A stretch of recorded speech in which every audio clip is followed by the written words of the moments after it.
Et nous retrouvons toujours avec énormément de plaisir Vladimir Fedorovski, ancien diplomate, écrivain d'origine russo-ukrainienne le plus traduit dans le monde. Bonjour Vladimir, et votre dernier livre, Un espion pour l'éternité, Sorge, est paru aux éditions Ballant. Alors nous sommes ensemble sur Radio J pour cette série d'été qui nous fait voyager, qui nous fait rêver aussi, sur les égéries juives. Et ce nouvel épisode est consacré aux égéries juives dans l'espionnage, hein, tout un programme. Ah, s'il vous plaît, cette fois-ci, ça a un lien tout à fait direct avec mon livre Sorge, l'espion pour l'éternité. On a parlé des artistes, on a parlé des poètes, on a parlé du Kremlin. Mais je tiens à vous dire que les femmes juives ont joué un rôle absolument déterminant pour l'espionnage du XXe siècle. Ils ont changé le parcours du siècle avec ça. Et c'est vraiment les femmes d'exception. Souvent, jamais ils ont travaillé pour l'argent. Jamais dans le but lucratif. Toujours pour l'idée de combattre le nazisme tout d'abord et de combattre pour la paix. Et ces deux idées qui sont là, euh, il m'est difficile vous savez, les noms ne sont pas connus du grand public. Il m'est difficile même de choisir les femmes. Et pourtant, Peut-être, aimer, c'est choisir. il aimait, je vais vous choisir deux femmes. Ça, on a trait tout d'abord avec Sorge. Vous imaginez un couple assez jeune, 22 ans, 23 ans, Shanghai, les costumes blancs, le milieu mondain de Shanghai. Et la femme dans ce couple, elle s'appelait Ursula Kempinski, elle vient de l'Allemagne. Sa famille est marquée par la gauche. C'est la famille, une des familles emblématiques juives d'Allemagne. Son père est un grand avocat et son frère, c'est un grand journaliste dans l'esprit, vous savez, de l'époque anti-nazie par excellence. Elle était marquée par son frère et évidemment, elle est devenue militante de gauche. Mais son mari, architecte à la mode, l'amène à Shanghai, il mène un grand train, les réceptions. Et puis à une réception vient un journaliste allemand très connu. Il s'appelait Richard Sorge. En réalité, c'est mon espion emblématique, qui était prototype d'ailleurs de James Bond, mon espion emblématique. Et comme elle a rêvé combattre le nazisme, finalement, à 23 ans, c'est le Sorge qui la met dans le milieu de l'espionnage. Dans la réalité, elle a toutes les déchirures. Finalement, elle comprend que son couple ne va pas durer et elle devient vraiment un des espions qui a marqué le siècle. C'est elle qui était un des piliers, les gens qui connaissent dans l'espionnage, de réseau Dorado,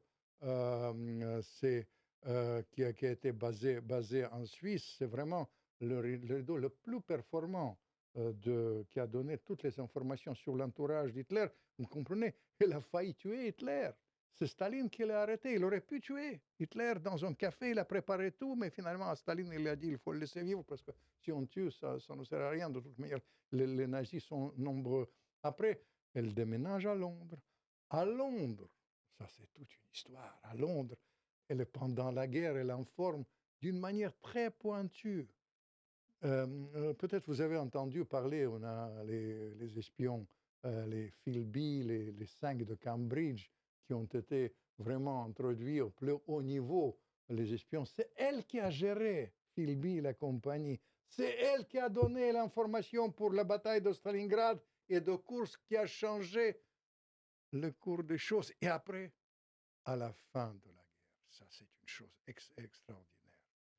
Elle, elle a accès à quelqu'un qui travaille sur les armes les plus redoutables. Le plus redoutable à l'époque sur les armes nucléaires.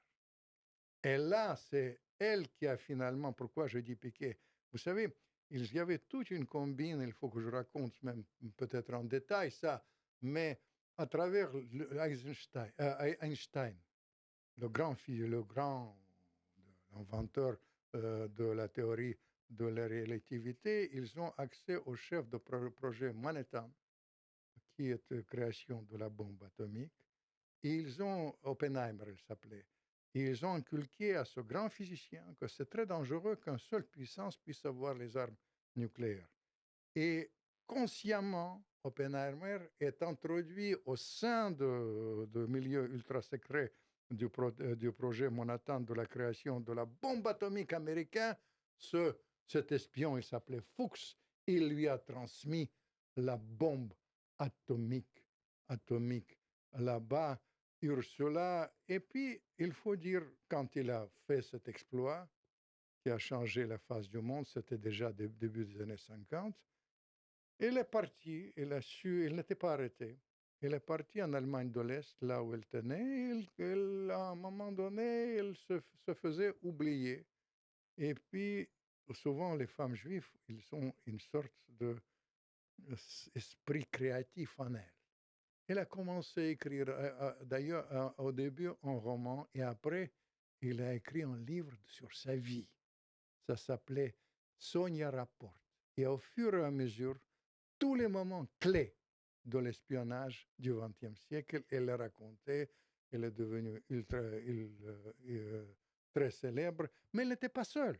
Vous comprenez, quand je n'ose pas même vous citer ça. Par exemple, peut-être la plus grande espion cette fois-ci directement au service des services secrets russes, elle s'appelait Zarubina. C'est aussi de son vrai nom, Elisabeth Zarubina, d'origine juive, qui a passé toute son enfance à Odessa. L'engagement toujours sur la voie de la gauche, et après un travail d'exception à travers l'Europe. Si un jour on voudrait réécrire l'espionnage, même en France, il a dirigé à un moment, c'était le premier résident de l'espionnage entre les deux guerres, dans les années 30.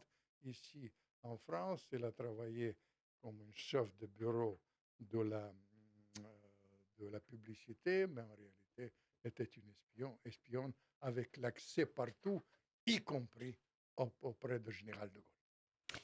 Merci beaucoup, cher Vladimir Fedorovski. Alors, votre dernier livre, hein, vous en avez parlé, vous l'avez évoqué, un espion pour l'éternité, Sorge, paru aux éditions Ballant. Et puisque vous êtes un homme fidèle, comme chacun sait, aux éditions Ballant également à la rentrée, votre nouveau livre, Diplomate venu du froid, les complots de Raspoutine à Poutine. On se retrouve bien sûr la semaine prochaine pour un nouvel épisode de cette saga consacrée donc aux égéries juives. Cette semaine, vous nous avez parlé des égéries juives dans l'espionnage.